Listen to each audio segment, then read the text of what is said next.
Hi, it's Maya here with my first Booktube SFF Babbles video of the year. Booktube SFF Babbles are these conversation topics that are given in the Booktube SFF Awards Goodreads group. And this week's topic is a crossover with Top 5 Wednesday, and it is your top 5 favorite science fiction and fantasy books, so it's a bit of a difficult one.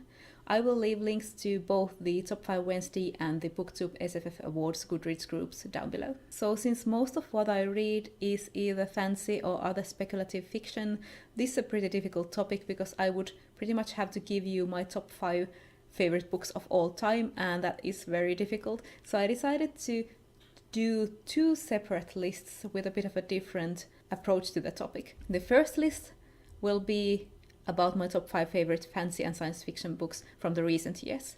And my second list will be books that got me into fantasy when I was a kid. So let's start with my favorites from the recent years. From 2012, I have A Stranger in Olondria by Sofia Samatar. This is a beautifully written standalone fantasy book about the wonders of travel, language and stories. Just to put a little bit more science fiction into my lists, I'm cheating a bit and also giving you a science fiction book from 2012. And my favorite science fiction book from 2012 was The Fractal Prince by Hannu Rajaniemi. This is the second book and my favorite book of the Quantum Thief trilogy. The Fractal Prince is this twisty science fiction book with a non-linear narrative, and it features a planet with this sort of 101 Nights type of feel and a fun gentleman thief main character.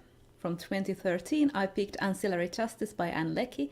This is a science fiction novel about an AI on search for revenge, and it tackles topics of gender, humanity and culture. From 2014, my favorite was The Goblin Emperor by Catherine Addison. This is a heartwarming story of a sympathetic young half-goblin, half-elf boy learning to be the Elven Emperor. From 2015, I chose The Traitor Baru Cormorant by Seth Dickinson. This is a dark, clever and emotional story of revenge and betrayal.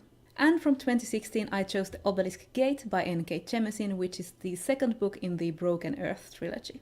This is a powerful fantasy story about oppressed magic users in a world that is about to end. So those were my top 5 or 6 favorite books from the recent years, and now I'm going to go into all the books that got me into fantasy. Most of these are from when I was about 12 to 15, some of them are from earlier, and I can't wait to show them to you. First I'm going to talk about the book that started it all, and this is the book that my mom read to me when I was a kid, so before I could even read myself. It is The Lion, the Witch and the Wardrobe, so the first in the Chronicles of Narnia by C.S. Lewis. And I also have the Finnish edition. This is the same edition that was read to me as a kid, not the same book. This is from a library sale, but it is called Velho ja Leijona in Finnish, which means The Wizard and the Lion. And this is of course a portal fantasy book about the Pevensey kids who travel the land of Narnia, which in the first book is cursed by the White Witch so that it is forever winter and never Christmas. And my siblings and I really like these, both the books, and also I watched the animation and the BBC adaptation a lot when I was a kid, so these were my favorites. Then the first science fiction book that I ever read was The Hitchhiker's Guide to the Galaxy by Douglas Adams. Again, I have the Finnish edition, Linnunradan käsikirja liftareille. And this is a comedic science fiction story about Arthur Dent, a man from Earth, who is thrown on this intergalactic adventure with a bunch of aliens. There was also the Finnish translation of the radio play that I listened. I think I listened to all the books, I'm not sure about the last one, as a radio play as well. Then I have Neil Gaiman's The Sandman comics, and this is on the list because these were the first fantasy comics that I read and really fell in love with. And this is about Morpheus, the King of Thieves. Dreams.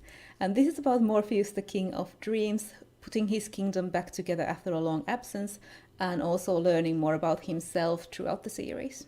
Next I have Neverwhere by Neil Gaiman. This was the first urban fantasy or modern fantasy book that I read as a kid. Before that I had only read high fantasy books, so it was a revelation to have magic in our world. Neverwhere is about Richard Mayhew, a Scottish man moving to London and falling through the cracks to London below, where he travels with this interesting cast of characters. And finally, on number 1, I have The Dragons of Autumn Twilight by Margaret Weis and Tracy Hickman. This is the first book in the Dragonlance Chronicles, and again it's a Finnish edition, Syyshämärän lohikäärmeet. So Narnia was something that sort of created the basis for my love of fantasy, something that was read to me as a kid, but the Dragonlance Chronicles was something I picked myself from the shelf and really got into reading fantasy myself. And I have here the whole chronicles, and this is a pretty traditional D&D-like story about a bunch of adventurers, including a half-elf, a dwarf, a human wizard, a human soldier, and a lot more,